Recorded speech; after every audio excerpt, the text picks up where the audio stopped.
Salut à tous, j'espère que vous allez bien, je suis trop content de vous avoir sur cette vidéo et surtout j'espère que vous êtes prêts parce que dans cette vidéo vous allez apprendre plein de choses. C'est un gros morceau, vous allez apprendre comment installer le tracking de Meta Ads en server-side sur Shopify. On va tout voir ensemble, comment voir le tracking des ajouts au panier, le tracking des achats sur Shopify, le tracking des entrées dans le tunnel de conversion. On va regarder comment créer le compte Google Tag Manager, comment réaliser les configurations Google Tag Manager pour le server-side. On va même créer le serveur avec l'un des partenaires et vous allez voir, vous allez tout apprendre de A à Z. À la fin de cette vidéo, vous saurez installer un tracking server-side avec Shopify. Donc, restez jusqu'à la fin. Vous avez envie de rien rater. C'est une grosse vidéo. Enregistrez-la si vous n'avez pas le temps de tout voir parce que c'est full value, c'est full information. Je vais vous partager mes 10 années de connaissances.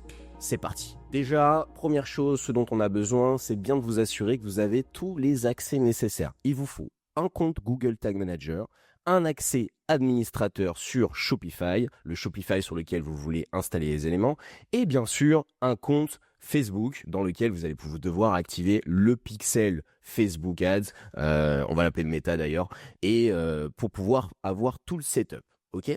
Et peut-être même qu'en bonus, on fera un petit Snapchat sur la fin si on est un peu chaud. On pourra faire le Snapchat Ads et vous verrez que c'est un peu la même chose sur TikTok, etc. Ok, alors du coup, ici, on va commencer par créer notre compte Google Tag Manager. Ici, dans l'exemple, on va prendre le Shopify de mon père. Il s'est créé un petit Shopify sur lequel il y a zéro trafic, zéro vente. Il aime bien faire des petits bijoux à droite, à gauche et c'est parfait pour notre exemple ici. Donc, on va se servir de son Shopify. Comme vous pouvez le voir, il y a énormément de trafic, la 81 sessions. Donc, on est vraiment sur un Shopify standard parfait qui répondra à nos besoins. Ici, ça, on est bon pour l'instant, on ne touche à rien. On va commencer ensuite à créer le compte et créer le conteneur Google Tag Manager. Donc, pendant que je vous fais l'intégration, on va écrire ici Cascara Bijoux, ok. Ici, on va sélectionner le nom de domaine. Donc, le nom de domaine, si je ne m'abuse, Cascara Bijoux, ici, ça doit être ça, voilà. On va rentrer le nom de domaine. Ici, ils nous disent, il ne faut pas qu'il y ait de 2 points, pas de souci, on va mettre le nom de domaine. Donc, déjà, très important, il faut commencer par créer un conteneur web. Même si on veut faire l'intégration server-side pour Google Tag Manager, en fait, vous allez apprendre qu'on a quand même besoin d'un GTM client. Donc, pour ça, on va créer le conteneur web ici.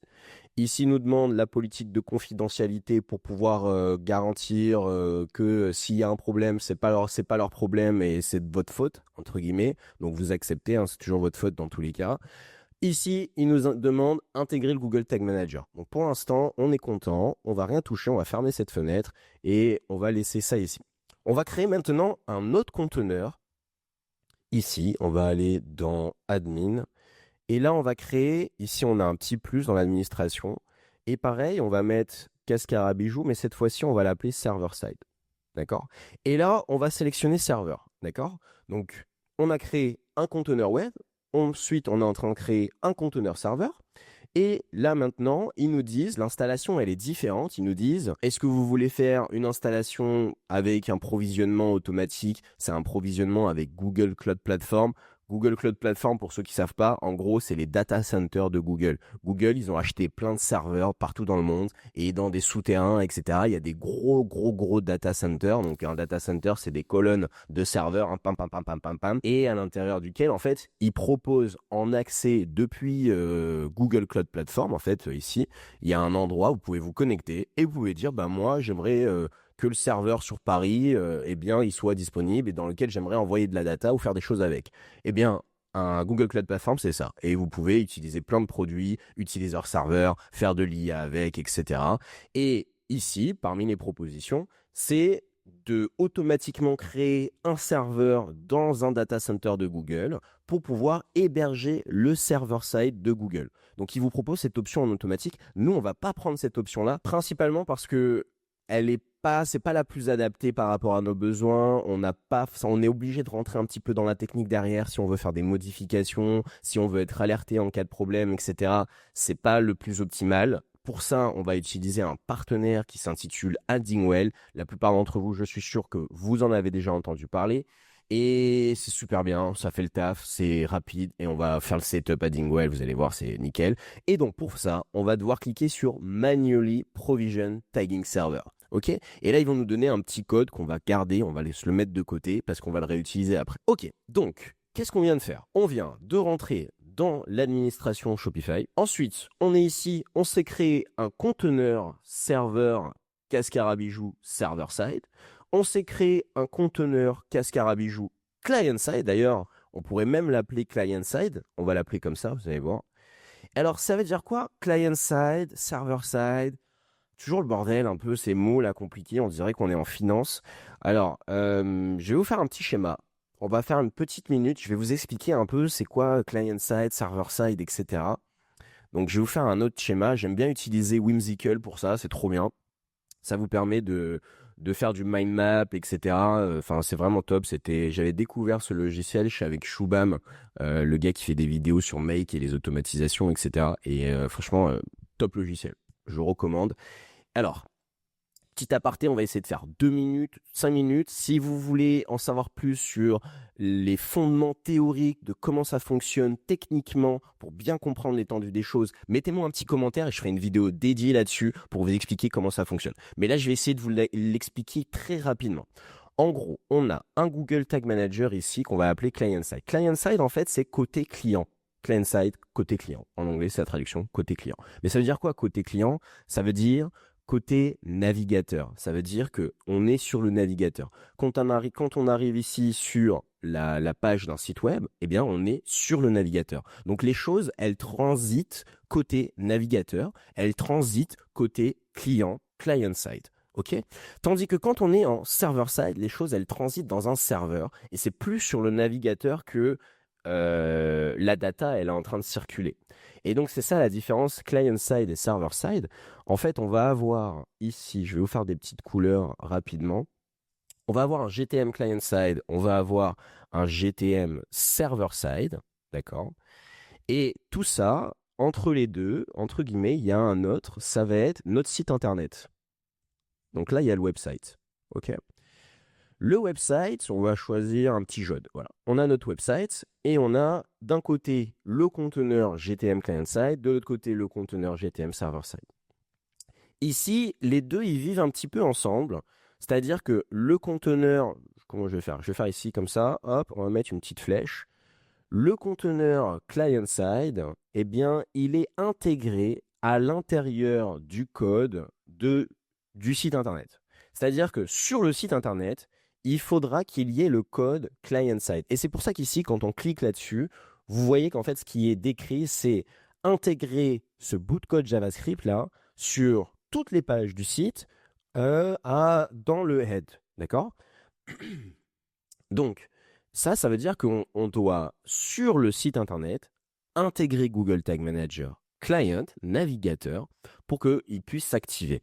Ensuite, lui, son rôle, Google Tag Manager, c'est de déployer des tags. C'est de disperser le tag Facebook, le tag GA4, le tag TikTok, le tag Snapchat, et de l'injecter en automatique sur les pages du site. Il va faire des injections de JavaScript en fonction de certaines règles et de certaines conditions. Et donc, c'est comme ça que ça fonctionne, GTM Client-Side. En revanche, GTM Server-Side, lui, c'est un serveur ailleurs en fait. C'est pas du tout le même fonctionnement que le GTM Client-Side. Ça veut dire que le GTM Client-Side, des fois, il va injecter sur le site web une balise, et ici on va prendre une balise par exemple Google Analytics, une balise Google Analytics 4. Il va injecter cette balise. Donc Google Analytics 4, pour rappel, c'est un outil de suivi. D'accord, donc on va faire Google Analytics 4. C'est un outil de suivi des statistiques. Combien de clics vous faites, quelles sont les pages que vous avez vues, combien vous avez d'utilisateurs sur un site internet. Ça va vraiment, voilà, c'est toute la partie suivi comportemental des utilisateurs au sein d'un site. Ça vous donne plein de dashboards et ça vous montre qu'est-ce qui se passe sur votre site. D'accord?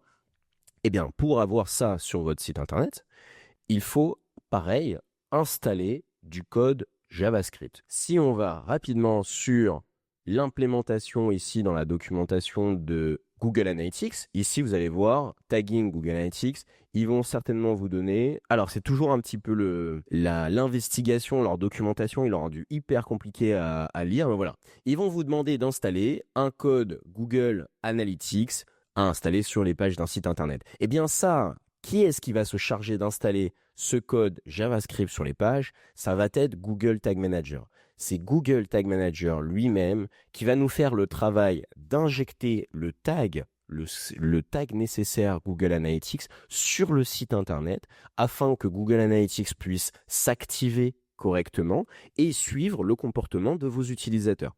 D'accord? GTM Client-Side, qu'est-ce qu'il fait? Il est sur le site internet, il ensuite injecte une balise GA4 et cette balise GA4, qu'est-ce qu'elle va faire? Eh bien, elle va envoyer de la data dans notre serveur side Google Tag Manager. C'est la balise GA4 qui va s'occuper d'envoyer de la data dans votre serveur side, dans votre GTM Google Tag Manager. Ça veut dire qu'ici, on va créer dans la configuration des tags du client-side, on va créer une balise GA4. Cette balise GA4, ensuite, elle va envoyer de la data dans notre autre conteneur qui est le server-side. Ensuite, notre conteneur Google Tag Manager server-side. Qu'est-ce qu'il va faire lui? Eh bien, on va lui configurer à lui aussi une autre balise, mais cette fois-ci, ce sera une balise Meta, une balise Facebook. Et cette balise Meta Facebook, elle va envoyer la data nécessaire dans la base de données de Facebook. Et donc, c'est le server-side lui-même qui enverra la data dans la base de données de Facebook. Et c'est comme ça le schéma qui va fonctionner. Et ensuite, d'ailleurs, on pourra même ici ajouter TikTok, on pourrait ajouter Snapchat, on pourrait même ajouter le Google Analytics pour de vrai 4. Et en fait, c'est la balise, le conteneur server-side qui va s'occuper de distribuer la donnée, que ce soit Criteo, que ce soit, qu'est-ce qu'on a d'autre? J'ai mis Snapchat, TikTok, on a Pinterest, toutes les balises de réseaux sociaux. Si vous aimez bien, il y a du Matomo, Matomo, c'est un autre outil de Web Analytics, vous avez du Amplitude, enfin voilà, des outils, il y en a à l'appel, hein, il y en a plus de 1000. Et on va pouvoir envoyer et déverser toute la data en server-side. Et donc, comment je fais là pour enlever ce petit truc là? Il n'y a pas un petite bannière là? Voilà, nickel. Et donc ici, on va dézoomer. Voilà, on a dézoomé. Comme ça nous permet d'avoir un petit peu plus l'étendue. Et donc là, vous avez quoi? Vous avez tout le fonctionnement server-side, GTM client-side, website, Google. On va déclarer des balises GA4 uniquement qui vont s'occuper d'envoyer et de déverser de la data dans notre conteneur Google Tag Manager server-side. Et ensuite ici, on va activer toutes les API. Et donc ça, Meta Ads ici, c'est bien le CAPI. Hein. C'est le CAPI, c'est le truc API qu'ils appellent. C'est TikTok aussi ici, API, Conversion API. Ils ont plein de mots dans tous les sens. Hein. Ils utilisent tous plein de mots, mais c'est bien la même chose. C'est API, Conversion, etc. D'accord? Donc, j'espère que vous êtes prêts. Je vous avais dit, c'est une longue vidéo et il faut s'accrocher parce que je suis en train de tout vous expliquer, que ce soit un peu la partie théorique. Et maintenant, on va rentrer dans la pratique. Alors, du coup, on vient de voir toute la partie théorique. On va lui mettre un petit nom. Comme ça, je vais pouvoir vous envoyer formation Google Tag Manager, Server-Side, Shopify. Voilà. Comme ça, je vais vous envoyer cette documentation. Vous l'aurez dans la description. Et ça va vous permettre, ça vous permet déjà un peu plus de visualiser. Récapitulatif de qu'est-ce qu'on a fait. On a créé un petit conteneur server-side GTM. On a créé un conteneur client-side GTM. On a notre accès à Facebook Business. Et maintenant, on a notre accès aussi à Shopify. Qu'est-ce qui nous manque? C'est l'accès et pour pouvoir créer les éléments serveurs. Parce qu'en fin de compte, ici, ça nécessite la création d'un serveur. Comme je vous parlais des data centers avec tous les serveurs. Et bien pour ça, on va aller sur Addingwell. Donc là, je suis directement sur Addingwell. Addingwell, c'est un outil, c'est une solution qui permet de créer des serveurs à la volée dédiés au server-side de Google Tag Manager. Ça vous évite de devoir apprendre toute la partie DevOps. Le métier, ça s'appelle un peu DevOps. Donc, c'est tout ce qui est architecture réseau, infra-réseau, et donc de savoir comment ça fonctionne et toute la création de serveurs, les pare-feux, etc. Ils font tout ce travail-là pour vous. C'est nickel. Et donc, on va se créer un compte ensemble. On va créer le serveur là, ça ensemble Addingwell. Je vais mettre ma carte, je vais tout vous montrer. Et après, on va pouvoir avancer comme ça sur les étapes. Donc là, on va se mettre un petit compte. Moi, je vais faire Continue Google. Je vais sélectionner mon adresse perso. Voilà, UNIMD. Ici, on me demande, c'est quoi mon compte? Donc, Cascara Bijoux, c'est le conteneur name, d'accord? D'accord, on va même mettre cascarabijou.com. Ici, on me demande create billing account. Donc, je vais créer un billing account. Hein. On va faire toutes les étapes. Hop, je vais décaler ici. Le company name, ben, c'est moi. Hein. Là, pour l'instant, c'est company size. Malheureusement, j'en ai moins de 10. Hein. Ou heureusement, ça dépend des personnes. Ici, très important. Du coup, là, elle me demande my time zone et surtout ma localisation de serveur. Et alors ça, c'est super important. Et ici, on a un data location. Ok, très important. Je vais vous expliquer ça veut dire quoi. Ici, comme je vous l'ai dit, on doit créer un serveur. Addingwell, ils utilisent les data centers de Google, donc ils utilisent la solution Google Cloud Platform. Je vous ai expliqué précédemment que Google Cloud Platform, c'est la solution pour pouvoir interagir, acheter les produits de Google serveurs, les serveurs en fait de Google et d'interagir avec les serveurs de Google parmi tous les data centers que Google propose partout dans le monde. Ici, la time zone, c'est pas très grave. En revanche, la server location, c'est important parce que vous voulez vous poser la question de où est-ce que vous voulez que vos données transitent, dans quel serveur souhaitez-vous que les données transitent. Donc, en fonction des politiques internes de votre entreprise, en fonction des politiques internes de l'entreprise de vos clients, si vous êtes un freelance ou une agence, eh bien, c'est important de savoir où souhaitez-vous que la data se géolocalise pour des questions de politique, pour des questions de propriété de données, de régulation, etc. Donc, vous voulez bien vous poser la question de la géolocalisation de vos données sur serveur. Moi, comme on est en train de parler français, on est en France, on va choisir Paris. Ensuite, la data location. Là, il y a une option qui est multi-région Europe. Ça veut dire que la donnée, elle va être dispersée sur plusieurs serveur location. C'est-à-dire que là, on a choisi le serveur location principal, il est à Paris, mais c'est pas parce qu'on a choisi le serveur location à Paris que la data, elle va rester que dans le serveur location à Paris. Là, la proposition, c'est multi-region. Ça veut dire que la data, elle va être dispersée un peu partout.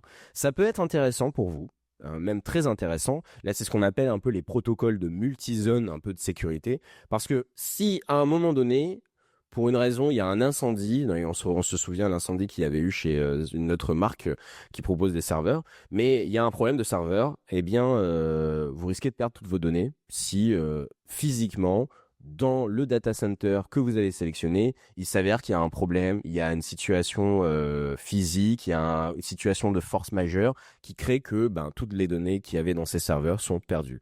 Du coup, s'il n'y a pas eu une distribution de ces données dans d'autres serveurs, vous allez perdre toutes vos données. Et donc, c'est quand même important de se poser la question là-dessus. Addingwell nous le propose. Moi, j'ai envie de le sélectionner. Ça reste en Europe. Voilà, après, c'est pareil. C'est encore un jugement en fonction de l'entreprise dans laquelle vous travaillez ou l'entreprise de vos clients. Qu'est-ce qu'il faut? Et dans tous les cas, si vous avez besoin de pousser un peu plus cette réflexion au niveau de vos serveurs, etc., je pense que là, il ne faudra pas rentrer dans le pay-as-you-go. Il y a une partie un peu plus enterprise, ou alors vous le faites vous-même et vous discutez avec vos DevOps et vous voyez quelle est la meilleure méthode à faire pour pouvoir localiser et stocker les datas dans quel serveur. On avance. Alors là, on te demande why did you choose Addingwell? Alors, on a tag and data monitoring, maintain cookies, bypass ad blockers, maximize campaign ROI, web performance optimization, optimize data governance, premium support, easy setup. Je vais m'arrêter ici, ça va nous permettre un peu de rappeler pourquoi on veut faire une installation server-side. En fait, le server-side, ça sert à quoi? Pourquoi on a envie de faire ça? Moi, j'aime bien expliquer le server-side, si vous voulez, c'est comme une nouvelle autoroute de la data.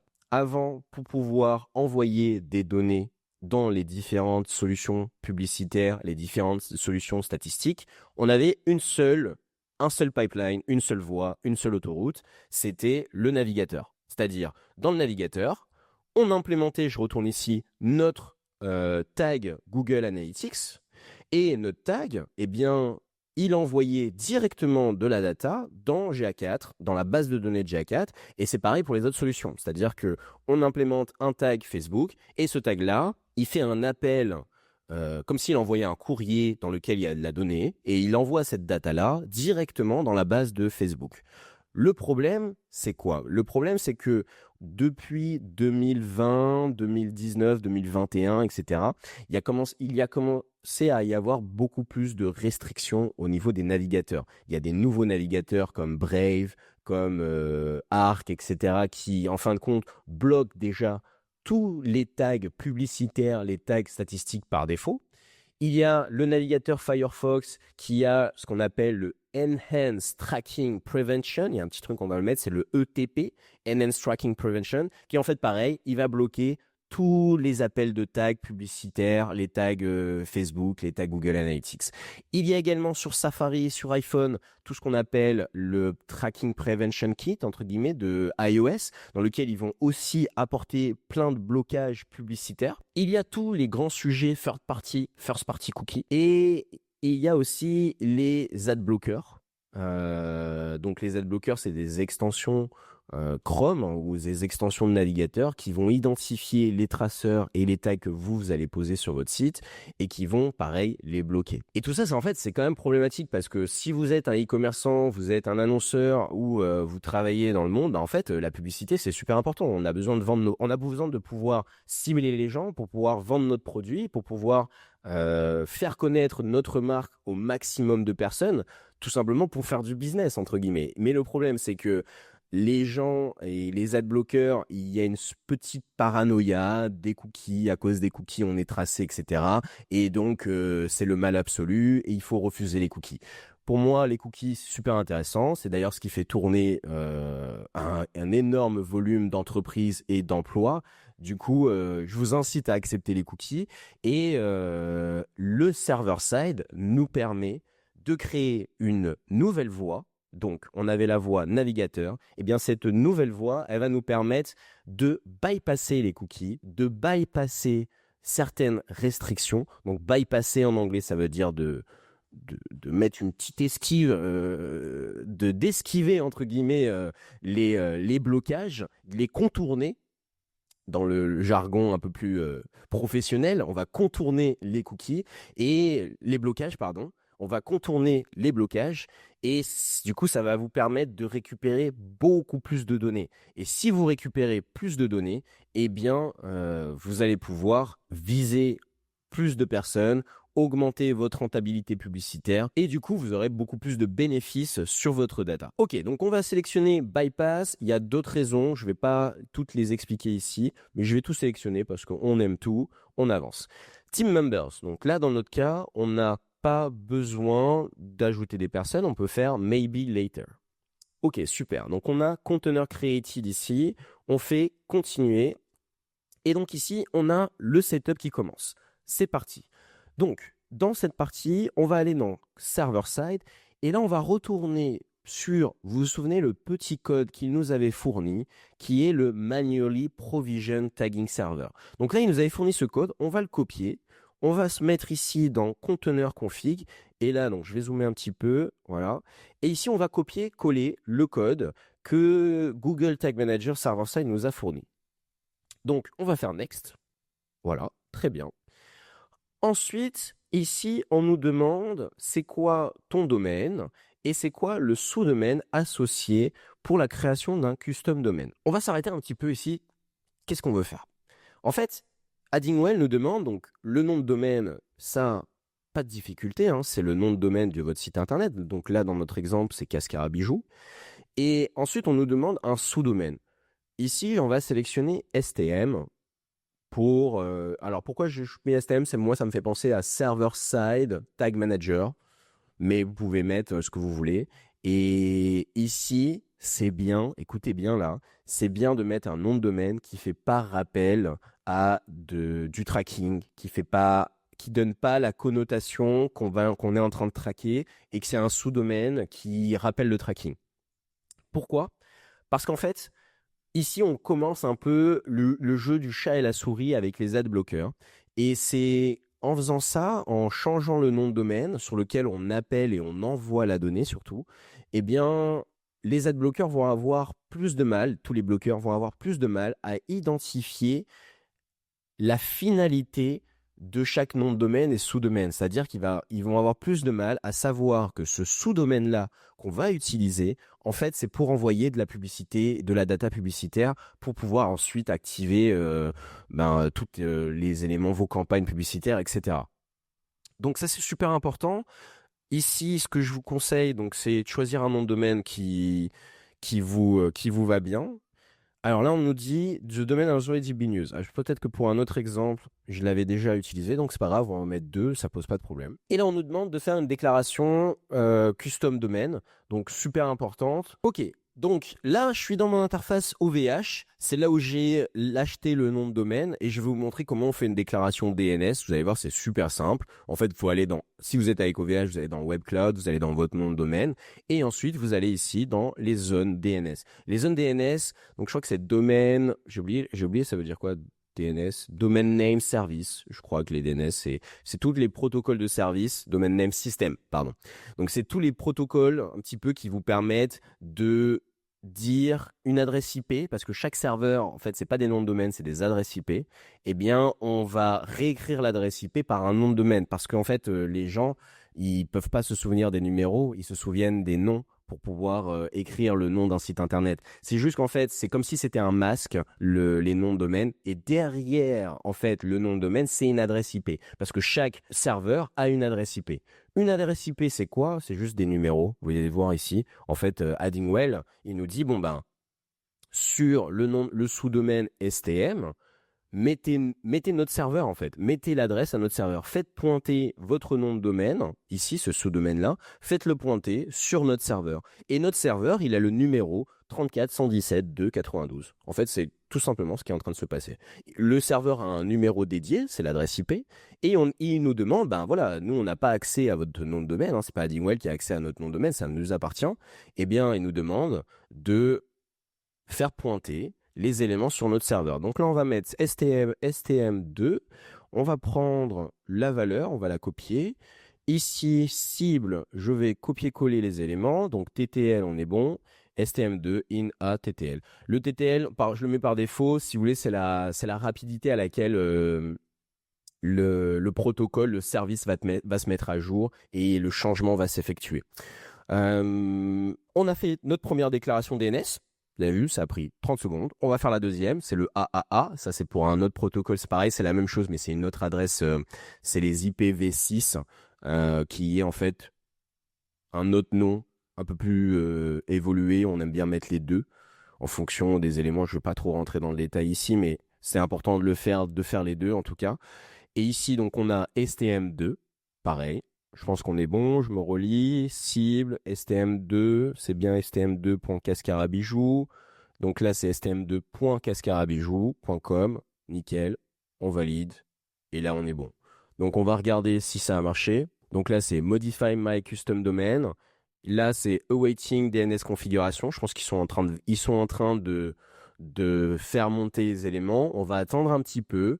En attendant, on va se rendre dans Google Tag Manager et on va commencer à préparer les configurations. Alors, donc ici, on est parti pour la configuration, non pas server-side, mais la configuration client-side.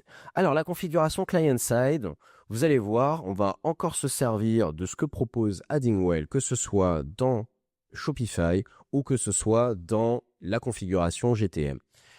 On va commencer avec Shopify en fait, parce que sur Shopify, il y a quelque chose qui est super important qu'il faut ajouter, c'est comment je fais pour intégrer Google Tag Manager sur Shopify, comment je fais pour traquer les actions qui m'intéressent. Donc les actions qui m'intéressent sur un Shopify, je pense que c'est celles qui vous intéressent tous, à toutes et à tous, c'est le clic par exemple sur un produit.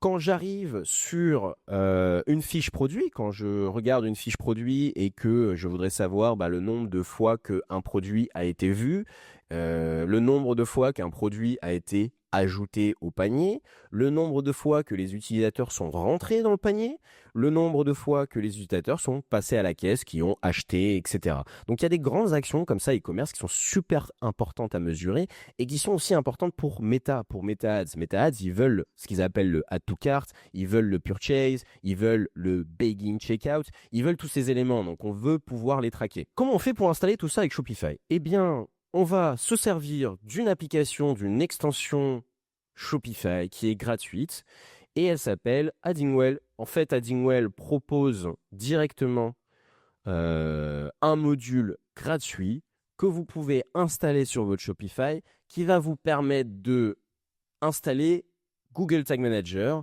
Et d'ailleurs, ça c'est la petite touche très importante, c'est que ça vous permet d'installer tout le plan de marquage de Shopify directement sur Shopify, mais sans forcément utiliser le server-side. Ça veut dire que si vous n'avez pas envie de faire une implémentation server-side, vous n'êtes pas encore à ce stade-là, mais vous avez quand même envie de traquer les ajouts au panier, les begin checkout, les purchases avec Google Tag Manager Client, eh bien vous pouvez quand même vous servir de cette extension-là parce qu'elle va quand même vous faire toute l'implémentation de plan de marquage. Donc ici, j'ai sélectionné, je vais l'installer. Là, ça va m'indiquer donc petit onboarding, on va me demander continuer, je vais faire continue. Et alors là, on va me demander quelques éléments techniques que je vais vous expliquer. Du coup, on a Data Layer. Est-ce que vous voulez activer le Data Layer au format GA4?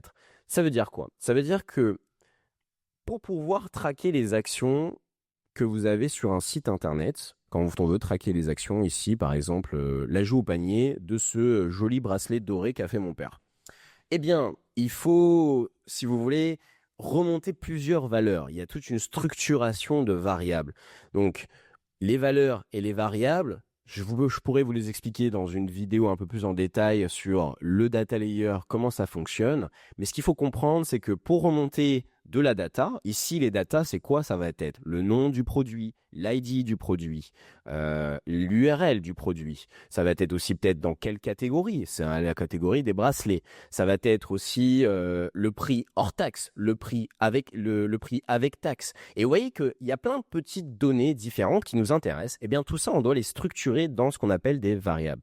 Et les variables, en fait, je vais vous montrer peut-être dans du code. Je vais aller sur cursor. Je vais vous montrer rapidement à quoi ça peut ressembler. Donc ici, je vais vous ouvrir des éléments. Et donc, on va avoir des structurations de variables comme ça. Je vais zoomer un peu. Voilà. Et bien, vous voyez, il nous l'a déjà proposé. Ici, on peut avoir des variables où l'ID, c'est 1. Le name, c'est John. L'âge, c'est 30. La city, c'est New York. Eh bien, c'est les variables, c'est city, âge, name, ID. Tout ça, c'est ce qu'on appelle des variables. Et en JavaScript, en fait, si vous voulez, c'est comme des slots dans lesquels on stocke de la data.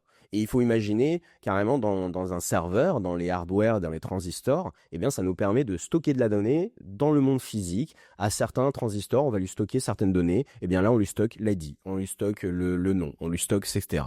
Et donc, le data layer, c'est tout le sujet qui permet de stocker de la donnée.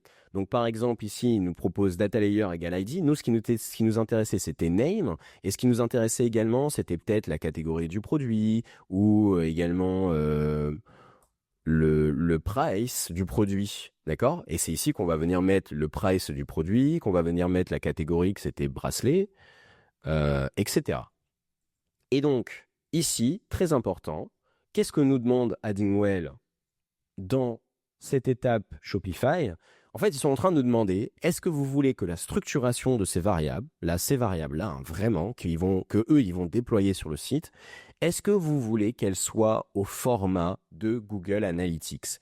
Et comme dans notre exemple, on a dit qu'on a utilisé un tag Google Analytics 4, eh bien la réponse, du coup, vous comprenez pourquoi, ça va être oui, on active le format GA4 Data Layer avec le standard e-commerce parce qu'on va utiliser des tags GA4 dans notre configuration.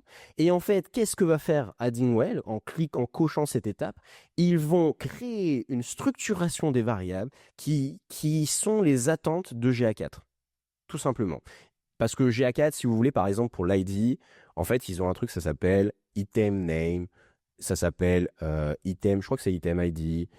item catégorie. Et en fait, voilà, ils ont une structuration, ils ont des noms de variables bien distincts qui leur appartiennent et ça va nous faciliter le travail. Donc là, on sélectionne ce point. Ensuite, on a Customize your data layer name. Donc, Customize your data layer name, on peut changer le nom de la variable. Ici, en fait, au lieu que ça s'appelle data layer, ça peut s'appeler un autre nom, donc formation par exemple. Et ici, vous allez avoir une autre nom à la place de data layer. Mais on ne va pas bouger, on touche à rien. Ensuite, use suffix for events, on ne va pas le faire. Ça, c'est des options un peu avancées si vous voulez faire une configuration un peu avancée. Pour l'instant, on est satisfait, on s'arrête ici. Ensuite, maintenant qu'on a fait cette étape, on va nous demander inclure le gtm.js sur les pages. Donc là, on va sélectionner, oui, je veux intégrer mon script GTM, on va le sélectionner. Et ici, quel est le code qu'il faut mettre? C'est très important, c'est le code client-side cette fois-ci. Et là, vous voyez qu'on a un GTM NQ à cet endroit. Donc, on va le sélectionner. On prend ce code-là, je le copie et je vais coller ce code directement ici. Ok, super. Maintenant, qu'est-ce qu'on a d'autres options qui sont les alternatives path, bypass ad blocker, bypass streaker ad blocker. Donc là, on a plein d'options. Peut-être si vous êtes débutant, vous n'allez pas comprendre. Eh bien, c'est parti, je vais vous les expliquer. Du coup, dans cette partie, to help bypass ad blocker, on va vouloir le faire en fait. Et est-ce que notre infrastructure, elle est bonne? Super, elle est prête. En revanche, ils nous disent que ça peut prendre un peu plus d'une heure, donc on va attendre un peu, on va continuer la configuration du reste, et peut-être quand on reviendra dessus, ça nous permettra d'accéder en fait aux informations nécessaires pour remplir ce champ-là et pour pouvoir avancer, d'accord? Donc pour l'instant, on ne va pas l'activer, non pas parce qu'on ne veut pas, mais parce que les serveurs de Addingwell ne sont pas encore prêts, ils sont en train de monter le serveur là dans le data center, hein, ils ont surtout que ça prend un peu de temps, et du coup pour l'instant on va laisser en option. Mais vous allez voir qu'après, en fin de compte, c'est très simple. Addingwell, ils vont nous fournir une URL qu'on va pouvoir copier-coller ici, ce qui va nous permettre de cacher encore plus l'URL et les endroits auxquels on va envoyer la data. Vous vous souvenez tout à l'heure, j'étais en train de vous parler qu'il fallait faire une déclaration DNS pour changer le nom de domaine, etc. Mais en fait, on est vraiment dans un jeu du chat et de la souris. On veut cacher au maximum l'URL à laquelle on va envoyer la data du comportement des utilisateurs pour la publicité, pour nos besoins de suivi de performance, etc. Et on veut vraiment le cacher au maximum. Eh bien, ce alternative path, c'est pour ça qu'ils expliquent ici « To help bypass ad blocker, you can load your GTM file from an alternative path CDN ». Donc, ça veut dire qu'au lieu de pointer l'URL et de faire charger le Google Tag Manager sur l'URL standard de Google qui est googletagmanager.com, on va cacher encore cette URL-là et on va charger tous nos éléments pour pouvoir travailler sur une autre URL qui sera celle que Addingwell nous propose. Donc, on va attendre un petit peu, on va avancer. Ok, là, on fait Continue. Et là, il y a une étape super importante. Il nous demande d'activer le Addingwell sur notre template. Donc, a priori, je l'avais déjà fait. Donc, on va quand même s'y rendre. On va suivre les étapes. Là, je vais vous montrer. Donc, on va aller ici. C'est dans Boutique en ligne. Vous cliquez sur Boutique en ligne ici.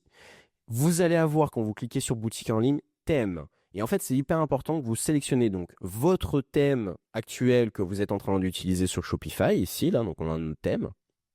Et là, vous allez cliquer sur personnaliser, d'accord? Vous cliquez sur le bouton personnaliser.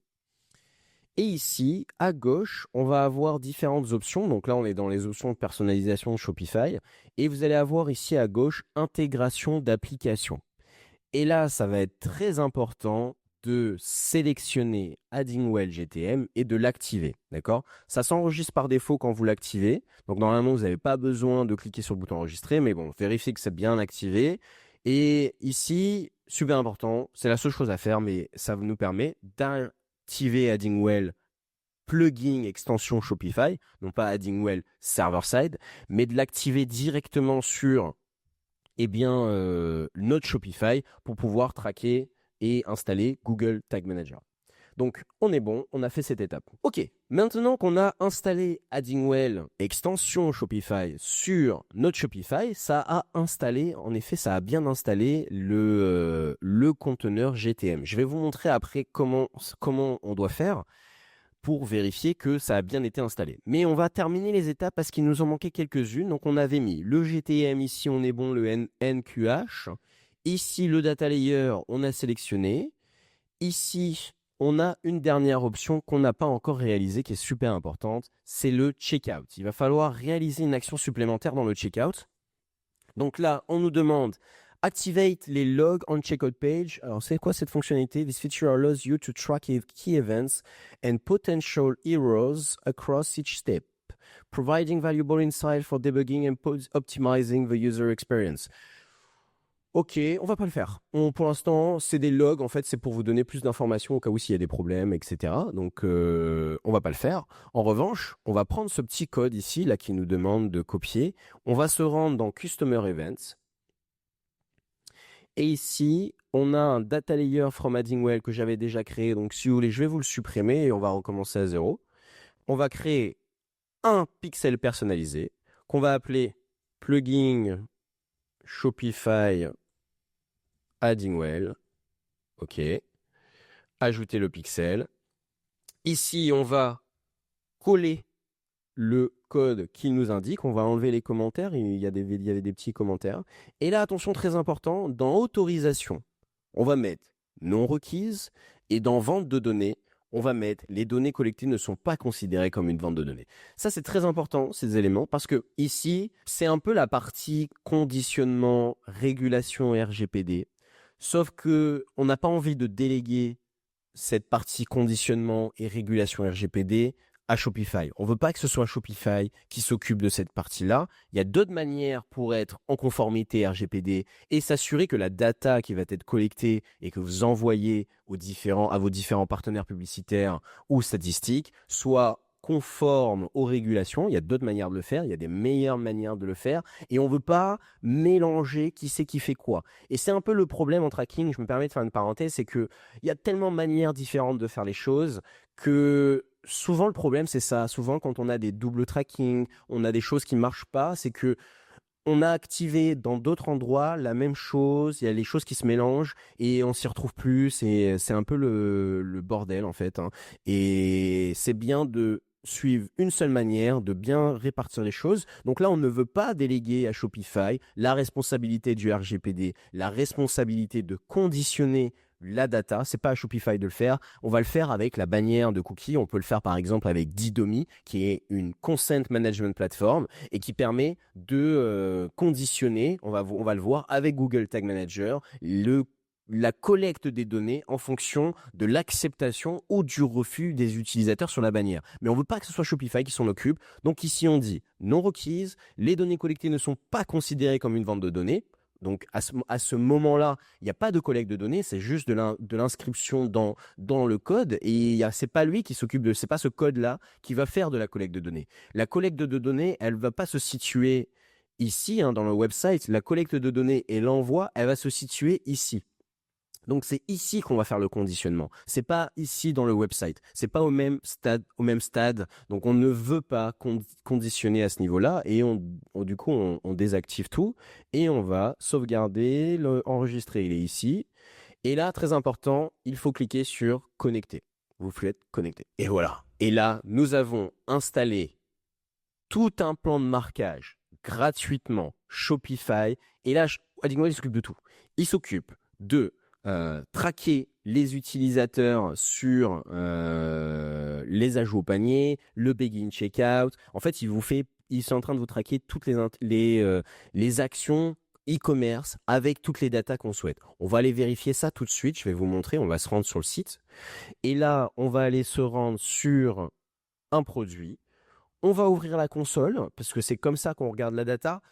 Ceux qui utilisent plein d'extensions Chrome. Je sais, vous êtes un petit peu en mode c'est pratique, ça permet de bien visualiser, etc. Sachez que je vais être très franc.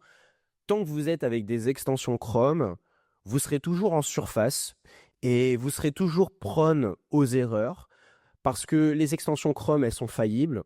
les extensions Chrome, elles ne vous donnent pas toujours la vérité et vous ne comprenez pas vraiment les éléments sous-jacents, comment ça fonctionne. Donc moi, je vous recommande de ne pas utiliser d'extension Chrome. En fait, surtout qu'en termes de rapidité, ça va aussi vite de vérifier la data dans une extension Chrome que de vérifier la data, comme je vais vous l'apprendre maintenant. Donc je sais que 80%, 90% des gens utilisent des extensions Chrome, c'est facile, ils font le travail technique pour nous, mais du coup, c'est comme si vous regardiez un masque et souvent, ça peut même vous donner des erreurs et vous allez vous retrouver avec 14 extensions Chrome comme moi et je vous le recommande pas. Je vous recommande de comprendre comment ça fonctionne. C'est peut-être un peu le technique qui est en moi qui est un peu trop purin, entre guillemets, mais faites attention avec les extensions Chrome. Elles sont parfois, elles peuvent parfois être source de problèmes. Donc, l'extension Chrome, en fait, qui va vous donner les data layers et qui va vous montrer les informations, la seule chose qu'elle fait, elle va se rendre dans la console, ici, et elle va taper data layer. Et elle va vous montrer c'est quoi la data qu'il y a dans notre data layer. Et là, vous voyez qu'on a tout un data layer qui vient d'être activé avec les user data, avec le view item qui est la structuration. Vous vous souvenez ici, on était sur formation avec les item ID, etc. Eh bien, c'est ça dont je faisais parler. On a la structuration GA4, on a tout le data layer de données. En fait, ça, c'est tout le plan de marquage qui est directement intégré par le plugin Addingwell et qui vous offre plein d'informations qu'on va pouvoir réutiliser dans les tags. Donc ça, c'est canon, on est trop content. Eh bien, là-dessus, voilà, vous n'avez plus rien à faire. Là, vous voyez qu'on a le view item, donc on a toutes les informations. Si j'ajoute au panier et qu'ensuite, je refais data layer, on va voir qu'il y a un nouvel événement qui s'est ajouté, c'est le add to cart. Et vous voyez qu'il y a tout qui est traqué. Vous n'avez rien à faire. Vous n'avez pas besoin de faire appel à un développeur pour faire une intégration de plan de marquage. Vous n'avez pas besoin de créer des choses compliquées dans le code, je ne sais pas, ou de faire quelque chose de custom. Il y a tout qui est fait et on gagne un temps de dingue. D'accord? Là, moi, une implémentation Shopify, en général, elle me prend moins d'une heure. Avec tous ces éléments, on gagne énormément de temps et je vous conseille vivement d'utiliser ce module, d'en profiter parce que pour avoir utilisé Elevar, pour avoir utilisé Trackify, j'en ai utilisé plein des modules Shopify. Bah pour l'instant, c'est le mieux, c'est le plus simple et c'est le plus transparent et il est gratuit, donc autant en profiter. Ok, on a notre data layer. Maintenant, eh bien, il va falloir attaquer la configuration du tag, la configuration des tags. Donc, on se rappelle dans la formation, on avait dit GTM Client-Side, il va activer les tags Google Analytics 4. Donc, on va devoir faire cette configuration Google Analytics 4. Pour ce faire, eh bien, vous avez deux moyens de faire. Vous avez la méthode standard qui est, vous venez ici, vous connaissez, vous avez des connaissances sur Google Tag Manager et vous créez vos tags à la main. Vous ici, vous créez un nouveau tag Google Analytics, vous créez les éléments, vous venez remplir tous les éléments qu'il faut, mais peut-être que vous n'avez pas de connaissances sur Google Tag Manager, peut-être que vous n'avez pas le temps, peut-être que le temps c'est de l'argent et vous avez envie d'aller vite, mais bien, et vous aimeriez bien savoir s'il n'y a pas une autre méthode un peu plus rapide. Eh bien, bougez pas, Tonton Yo-Yo, il a une bonne méthode pour vous.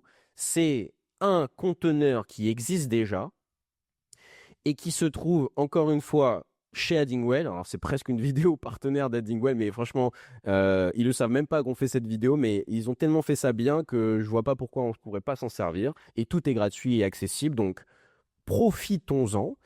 Et là, on va se rendre dans les répertoires GitHub de Addingwell et on va taper, je crois, si je ne me trompe pas, c'est Shopify.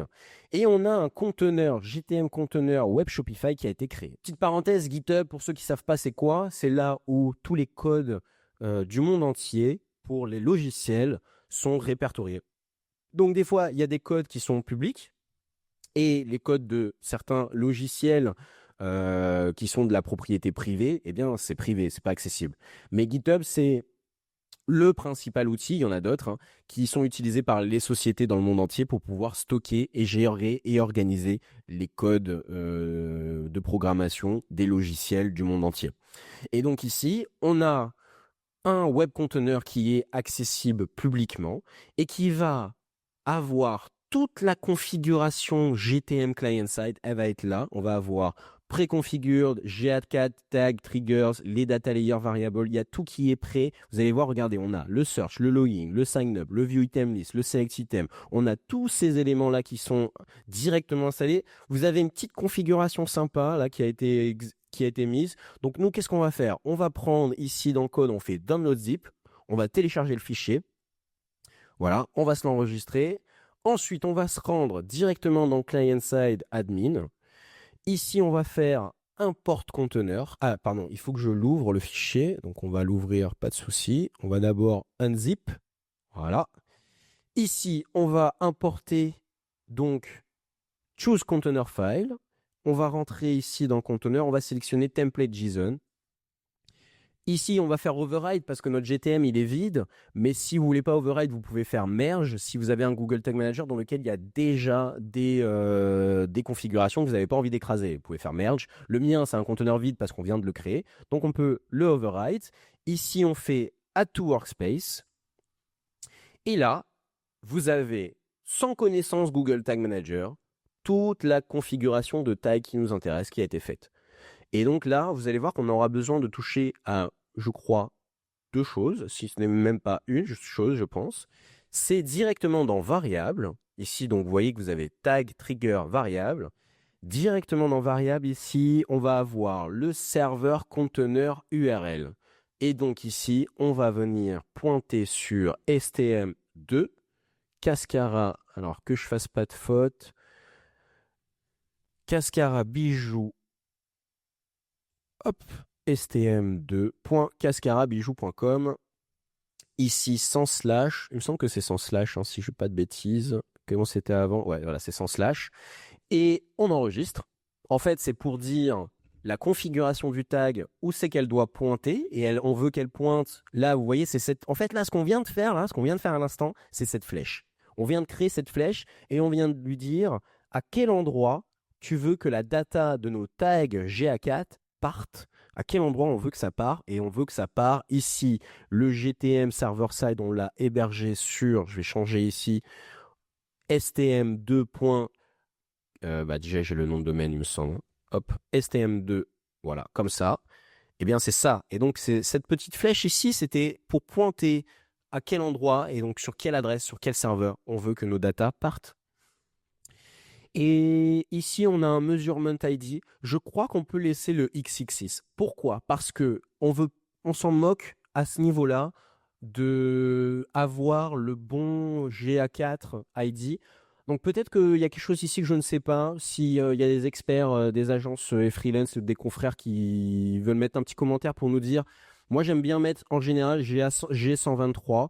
Parce qu'en fait, c'est pas ici qu'on active Google Analytics 4 pour de vrai. Si vous voulez, on est en fait en train de se servir du template GA4 pour envoyer de la data dans GTM Server Side.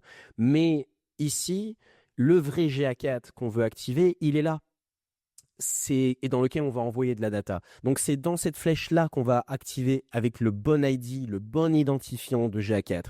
Ici, c'est juste un identifiant, je dirais générique, juste pour envoyer dans le serveur. Donc en fait, pour moi, si vous mettez n'importe quoi, vous laissez XXX à ce niveau-là, ou vous mettez G123, bah, ça n'aura pas d'impact sur votre configuration.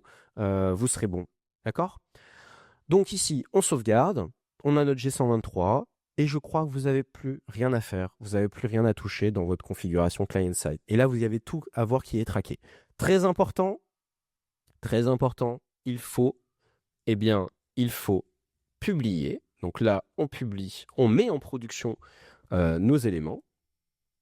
GA4 server-side, on met tout en production. Nickel. Donc là, on est bon. Maintenant, qu'est-ce qu'on a ici? Ah, on a le serveur qui est prêt. Donc, on va pouvoir avancer désormais sur le dernier gros morceau qui est la configuration server-side MetaAds. Alors, j'espère que vous êtes prêts. Si vous avez suivi cette vidéo jusqu'à maintenant, cette grosse formation, eh bien déjà, félicitations parce que vous avez appris comment créer un conteneur Google Tag Manager, créer et lancer un serveur server-side. Donc là, on est sur cette étape-là. Installer tout un plan de marquage Shopify avec l'extension Addingwell qu'on a vu ensemble. Je vous ai montré toutes les étapes. Et donc maintenant, on est dans la dernière étape qui va être le setup Meta Ads Server-Side Conversion API. Donc, on va juste, maintenant que le serveur est prêt, on va retourner, vous vous souvenez ici, on avait dit qu'on allait voir plus tard toute la partie alternative path. Donc, on veut la faire cette étape-là. Et donc là, on me dit « Hello, Johan ». Voilà les éléments. Donc ici, on a Addingwell Server, on a plein d'éléments. Donc ça, c'est top. Ici, on va cliquer sur CDN, d'accord. Et ici, vous allez cliquer sur How to Setup le Google Tag Manager Web Server. Vous cliquez là-dessus. Et là, vous avez l'URL. Cette URL-là, c'est celle-là qu'il va falloir prendre pour pouvoir activer le Alternative Path. Donc, quand vous vous rendez ici, donc ça, c'est bon, ça a été sauvegardé, il me semble. On peut fermer cette fenêtre. Donc ici, Alternative Path, c'est ça que vous devez coller en fait ici. Donc, je recommence l'étape. Ici, vous allez dans Dashboard, CDN. Ici, vous cliquez sur How to Setup. Vous prenez de JS jusqu'à HTTP, d'accord? Et ensuite, vous collez ça ici. Après, vous pouvez sauvegarder. C'est ici le save. Très bien. OK. On save cette partie-là. Et donc là, on a use le CDN. Est-ce qu'on va utiliser le Alternative Parameters? Pour l'instant, oui, vous pouvez si vous le souhaitez. Comme ça, vous garantissez vraiment le jeu du chat et de la souris. En fait, c'est comme du cache-cache. En fait, on veut vraiment se cacher. On veut cacher au maximum toutes les URL, tous les petits indices qui indiqueraient aux adblockers ou aux navigateurs que le chemin pour lequel on est en train d'utiliser, c'est pour de la data, c'est pour de la publicité. C'est vraiment du cache-cache. Et toutes ces alternatives-là, c'est pour cacher le maximum ces éléments pour bypasser les adblockers et avoir plus de trafic comme on l'a vu précédemment. Alors du coup, maintenant on est bon, je vais re-sauvegarder cette étape-là. Très bien. Maintenant, qu'est-ce qu'il nous reste à faire? On a publié le client-side, on va se rendre dans l'étape server-side. Donc dans l'étape server-side, alors je ne sais pas si, tiens d'ailleurs, nos amis à Addingwell n'auraient pas un petit template. Je sais qu'ils ont un template méta. D'ailleurs, on va se servir de ce template méta. Vous allez voir, on va se servir de ce petit template méta. Meta Conversion API Tag. Et la même chose, donc là, on va prendre ce template-là méta, qu'on va download zip ici. On va l'ouvrir, pareil, on va ouvrir le zip. Et là, cette fois-ci, au lieu de l'importer dans notre GTM client, on va importer ce template ici dans server-side. On va aller dans server-side.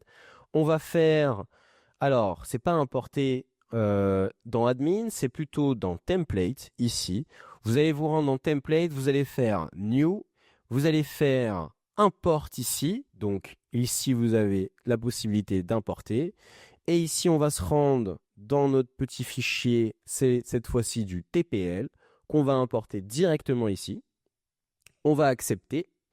Et là, on a un template pour activer MetaAds en utilisant tout la méthode et les mécanismes de notre server-side. Et donc ici, on peut aller maintenant dans Tag, créer un nouveau tag. Et là, vous avez dans la création des nouveaux tags, la sélection de Meta Conversion API by Addingwell. Donc ça, on sélectionne cet élément. Et donc, on va se mettre un petit nom. On va mettre MetaAds. Et on va mettre ici notre pixel, notre add pixel. Donc, qu'est-ce qu'il nous demande? Ici, on a quelques étapes, c'est important. Je vais essayer de toutes vous les expliquer. Donc, on a Event Name, Setup, Inherit from Client ou Override. Déjà, si vous ne comprenez pas, vous n'avez pas les fondamentaux du server-side, ça sera dans une autre vidéo, eh bien, je pense que vous allez être perdu.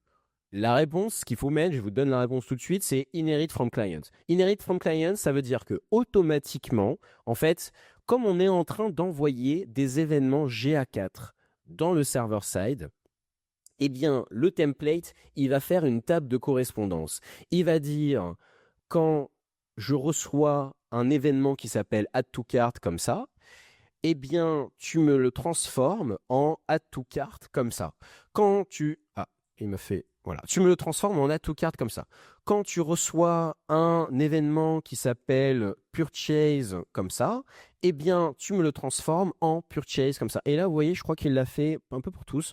Parce que ça, c'est la nomenclature qui est attendue par Facebook. C'est-à-dire que si on va dans Meta Pixel API Developer, on va aller dans la documentation. Vous allez voir que les références des événements, vous voyez que ça s'appelle Add to Cart comme ça, Add Payment Info, Add to Wishlist. Et en fait, ça a une structuration bien particulière. Par exemple, le Init Checkout, nous, GA4, lui, il l'appelle comme ça.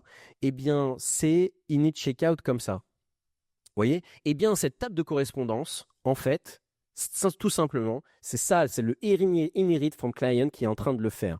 Parce que si on retourne sur notre GTM client, vous allez voir que dans notre GTM client, les tags qui ont été créés par le template qu'on a importé, eh bien ici, le add to cart, là par exemple, je prends ce add to cart, ici il est écrit add to cart de cette manière-là, parce que c'est la nomenclature attendue par Google Analytics.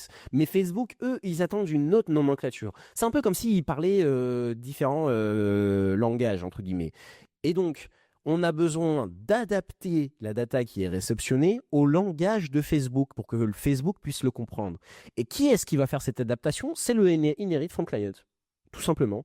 En fait, le inherit from client, il va faire cette transformation de add to cart vers add to cart, de purchase vers purchase, de begin checkout vers initiate checkout, et ainsi de suite. Donc, vous ne touchez pas, vous laissez vos éléments.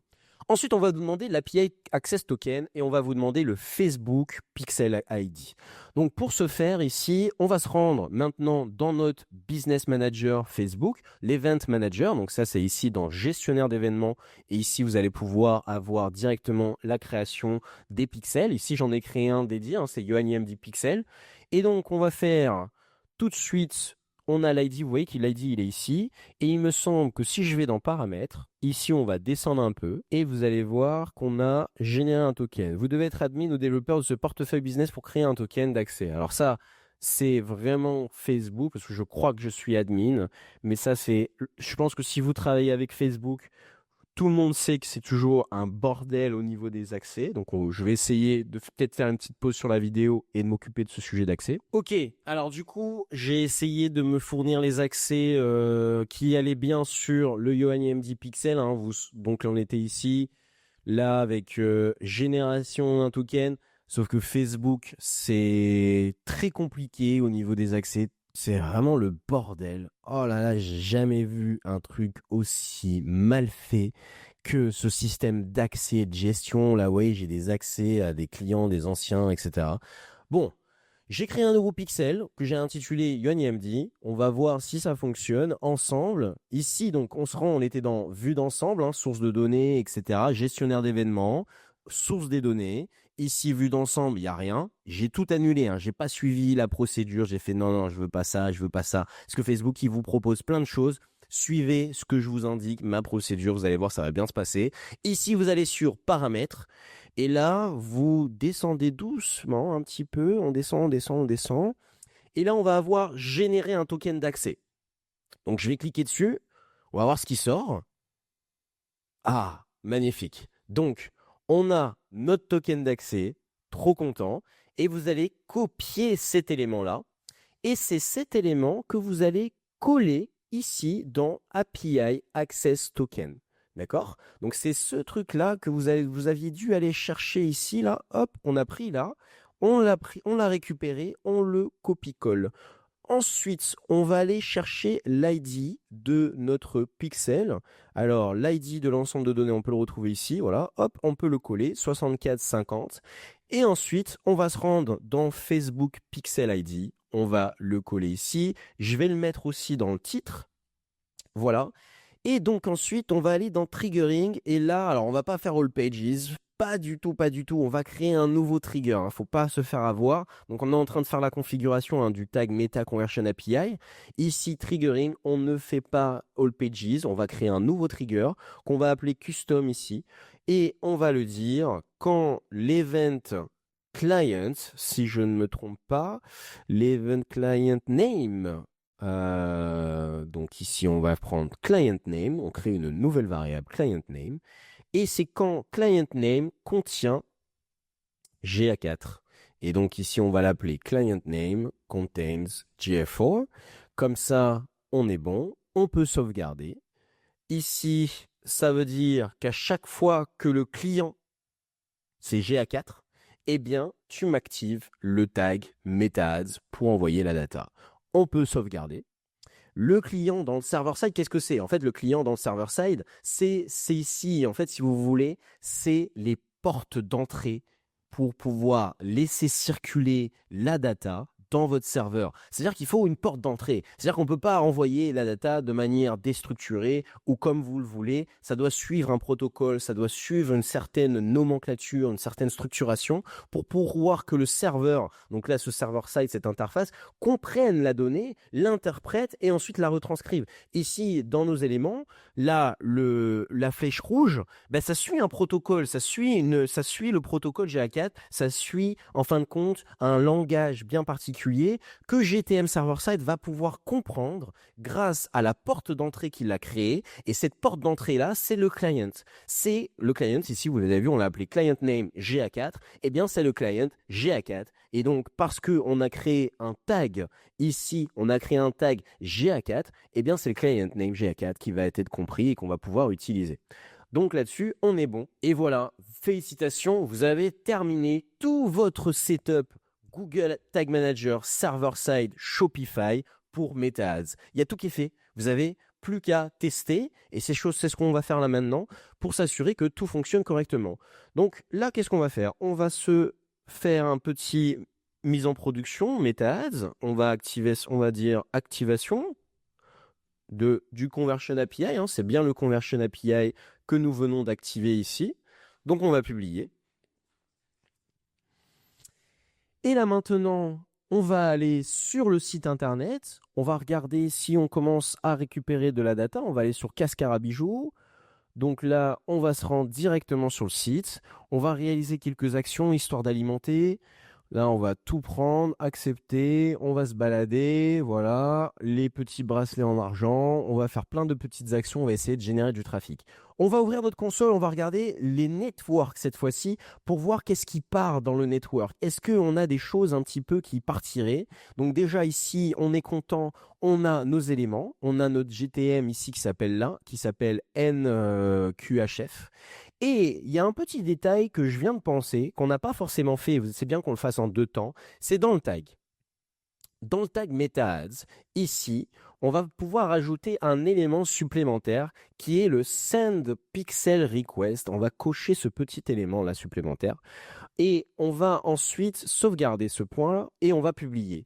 Alors qu'est-ce que c'est ce petit Send Element Pixel? C'est pour en fait activer le pixel aussi côté client. C'est-à-dire que grâce au serveur, ici, le server-side, là, il y a non seulement l'envoi de la data, mais le serveur ici, il va injecter un tag Facebook côté client. Ce qui fait qu'on aura à la fois Facebook client, mais Facebook serveur. Ici, on a les deux Facebook qui s'activent en même temps pour avoir encore plus de données dans notre vue d'ensemble, etc. ici. Et donc là, ensuite, je pense qu'il va falloir attendre un petit peu. Peut-être on va s'amuser avec les événements test pour voir, mais normalement, si on se rend sur nos éléments ici, on devrait voir d'ailleurs, on devrait avoir, voilà, on le voit ici, on a notre view content avec de la data, on a les événements ici qui commencent à partir, je vais dézoomer un petit peu, ouais, vous voyez ici, on a toute la data, les bracelets, products, etc. Il y a tout qui est installé côté clients, ça c'est suite à la mise en production que je viens de faire en cochant la petite box Send Pixel Request. Et également, on a de la data. Peut-être que dans Addingwell, on va pouvoir le voir. Est-ce qu'il y a un petit truc de monitoring là qui nous permet de voir si on a des requests qui commencent à partir là? Vous voyez, voilà, on a 29 requests. Est-ce que dans le dashboard, peut-être qu'il va falloir attendre un petit peu. Mais du coup, je vous dis félicitations. Si vous avez le moindre problème, la data elle ne remonte pas ou autre, n'hésitez pas à me l'indiquer dans les commentaires et je pourrai vous aider, vous indiquer comment faire, qu'est-ce qui ne va pas. Le dernier conseil super important, c'est avec cette installation que vous avez fait. Eh bien, il faut que quand vous fassiez l'installation, assurez-vous qu'il n'y ait rien d'autre. C'est souvent le problème. Il y a déjà des pixels, il y a déjà des choses qui ont été faites. Donc faites table rase de tout. Vous supprimez toutes les extensions Shopify qui sont liées au tracking. Vous désactivez les extensions Shopify de Google Analytics ou je ne sais pas quoi. Vous désactivez tout, vous enlevez tout. Vous regardez qu'il n'y a rien qui reste de GTM, de Facebook, etc. Que vous n'avez pas en train de subir les activations du passé. Et ensuite, vous suivez le tutoriel d'aujourd'hui. Je vous remercie. N'hésitez pas à mettre un like sur la vidéo, de vous abonner. On va faire plein de vidéos ensemble tutoriels comme celle-ci qui sont consistantes, mais qui vous donnent toute l'information 100% de comment faire du setup de tracking. Je vous dis à bientôt.